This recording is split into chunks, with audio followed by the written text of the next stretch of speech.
What's up? Welcome back to the channel. It's late.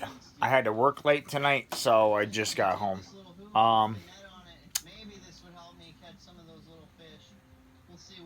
I did bring home rivets and a rivet gun and everything, so we are going to get after that, get that installed into this shit box, and then we're going to go on from there. So I'm going to pause you guys for a few minutes. We get that pan up there. We'll be looking good tonight, and then we're gonna clean the deck surface and maybe slam some heads on tonight. I don't know. It's been a long day, man.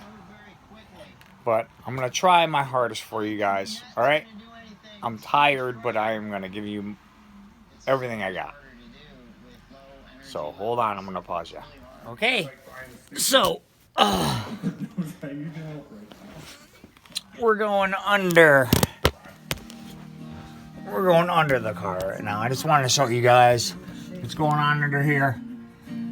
So anyway, clean the gasket surfaces all the way around. They are they're spotless, unless you get into here. When you get in here, we got the rear main seal plate. So there is GMS that's put there, and that's up there. So the next step, you got to put a line of GMS here. You got to put a line of GMS here. And the same open the front there, in there. That's just common practice. I do this at the dealership all the time. You know what I mean? You do like oil pan reseal, whatever. When you do an oil pan reseal, you're not gonna pull the engine and take the rear main seal plate and the front cover off to seal that stuff. You're not gonna do that. You're gonna clean it real good. GMS will stick to GMS. That's just the way it is. I've done hundreds of these and never had one come back leaking. So, anyway, so I'm just gonna give us one more quick wipe down again, because it is clean. It's like hard to run my finger on it, but I'm a little adamant about it. So I am gonna wipe this down one more time and brake clean. We're gonna put GMS there, GMS there, and at the two fronts, and then we're gonna install the oil pan. We're gonna do that, and it's gonna be difficult. I'm not gonna lie, it's gonna be difficult. But is also putting the Terminator Max kit on his SN95. I just got dripped on my antifreeze. Anyway, I'm gonna pause you guys for a quick few moments, and then we're gonna get this pan in. So, oil pan is installed, torch. Bolts are 18 foot-pounds, and then the two rears near the pan are 106. Sorry, Logan's in the background here. Let me turn him down. Hold on. Oh, so much better than his new C706. I mean, honestly, okay, sorry about that. So, oil pan's installed.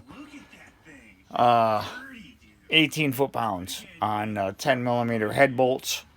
Actually 8 millimeter thread size bolts, and then the 6 millimeter bolts that are near the trans, those two rear ones are 106. All right, so the pan's installed. Now I'm gonna install the power steering rack and pinion unit, because you have to loosen that to get the pan out. So I'm gonna install that next, and then we're topside. We're gonna clean these gasket surfaces, slam those heads on. I'm trying to give it all tonight, but I'm not gonna lie to you. I got to work today this morning at 4:30. It's 9:30 right now at night, so I'm tired, but I'm gonna keep trying to forge on. Okay? Gonna pause you. Okay.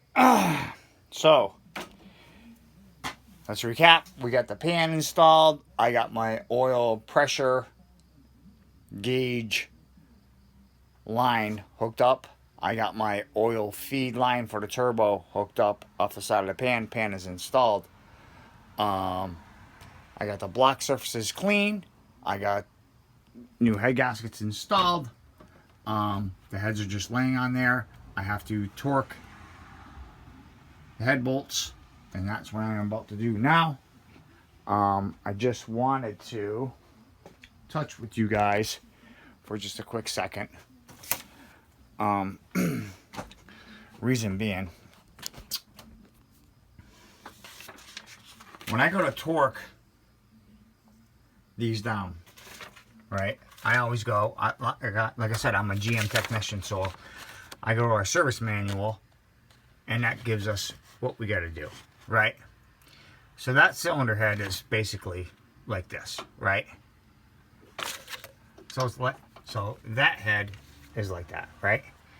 I take a Sharpie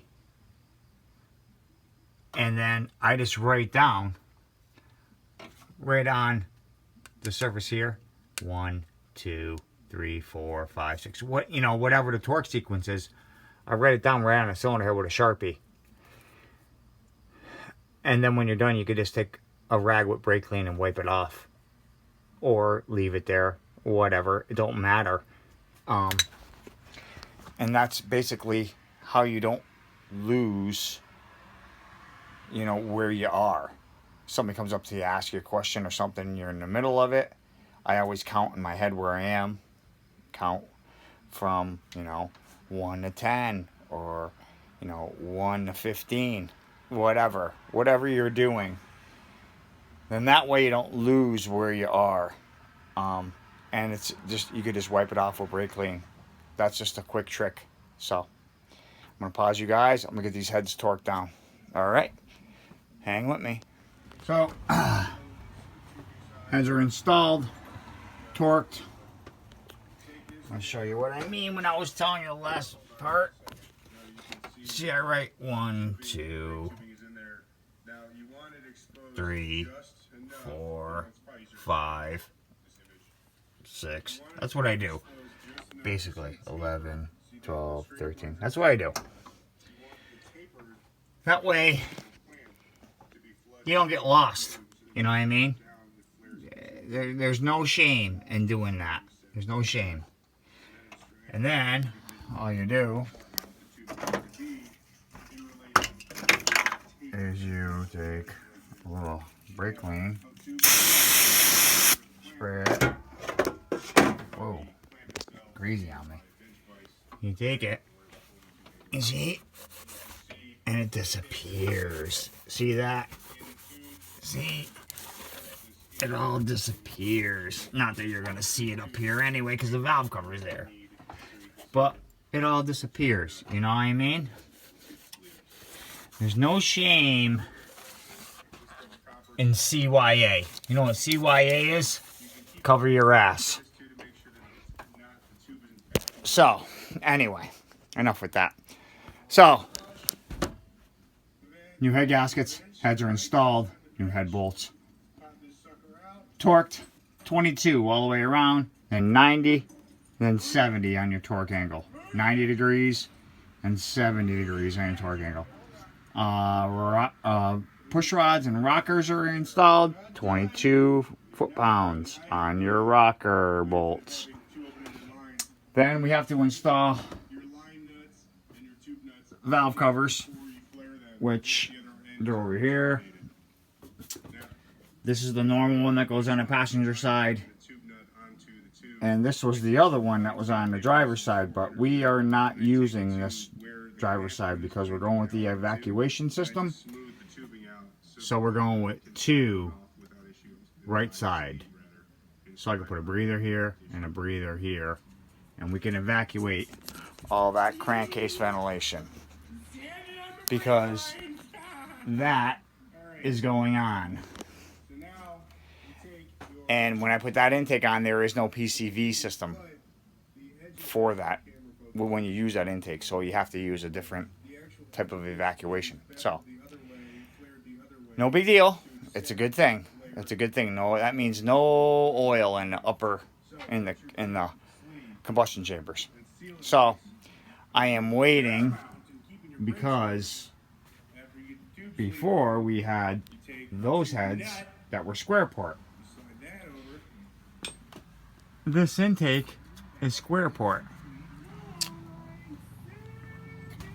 These new heads are cathedral port.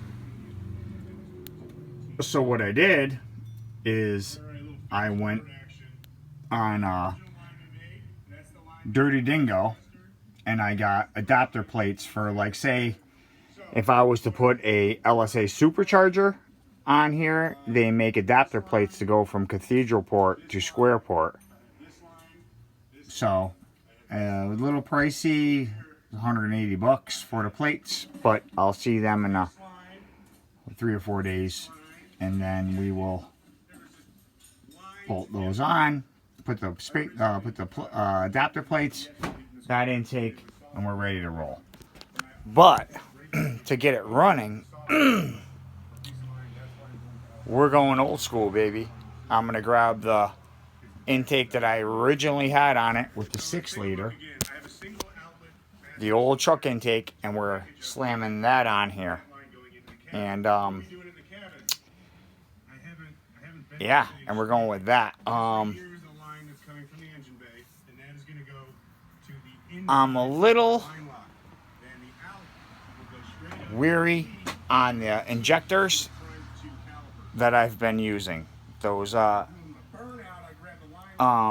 2012, 2013 flex fuel injectors. I think I got one that's leaking by. I have 2 sets of them. So I am going to have to go up there, and I have a halfway built injector tester unit that I started building and then I stopped. So I'm going to go dig that out, and we're going to do that project this weekend. We're going to get that working so I can flow test the 16 injectors, get a good set of matching 8, and those are the 8 that are going to go in. So I'm going to put the valve covers on this, and I'm calling it quits for tonight. And then we will resume again tomorrow night. Thanks for watching. Don't forget to like, comment, and subscribe. Any questions, leave them in the comments below, and I will try my hardest to answer them. Okay? Have a good night. Have a good, better tomorrow. And I'll see you in tomorrow's video.